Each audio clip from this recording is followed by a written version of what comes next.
भौजी होली में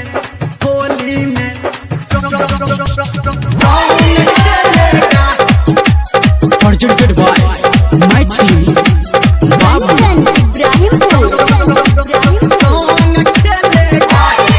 भौजी होली में हम आहा संगे रंग खेलेगा। भौजी होली में हम आहा संगे रंग खेलेगा। रंग खेलेगा हम रंग खेलेगा। रंग खेलेगा हम रंग खेलेगा। भौजी होली में हम आहा संग में रंग खेलेगा। भौजी होली में हम आहा संग में रंग खेलेगा। भौजी होली में हम आहा संग में होली में रंग खेलेगा। आप सुन रहे हैं धर्मेंद्र भौजी होली में हम आहा संग में रंग।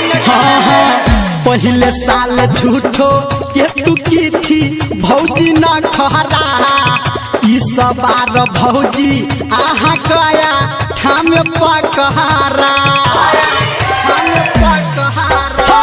पहले साल झूठो के तू की थी भौजी न खहरा। इस बार भौजी आहा गया ठाम पकहारा। फागुन में फोड़ देगा जे बोलेगा। फागुन में फोड़ देगा जे बोलेगा। भौजी होली में हम आहा संगे रंग खेलेगा। भौजी होली में हम आहा संगे रंग खेलेगा।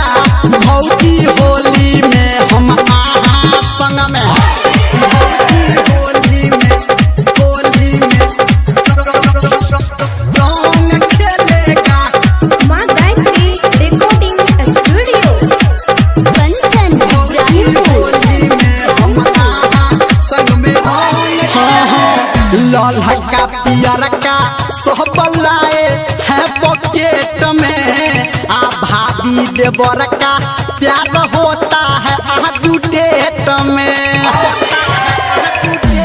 ये भौजी लाल हक्का पियर का सब लाए है पॉकेट में। आ भाभी देवर का प्यार होता है आजू डेट में। हो छोरा नीरमलिया नहीं बात पेलेगा। हो डीजे संजय गौतम नहीं बात खेलेगा। भौजी होली में हम आहा संगे रंग खेलेगा। भौजी होली में हम आहा संगे रंग खेलेगा। भौजी होली में हम आहा संगे थोड़ा लगा देते हैं भौजी।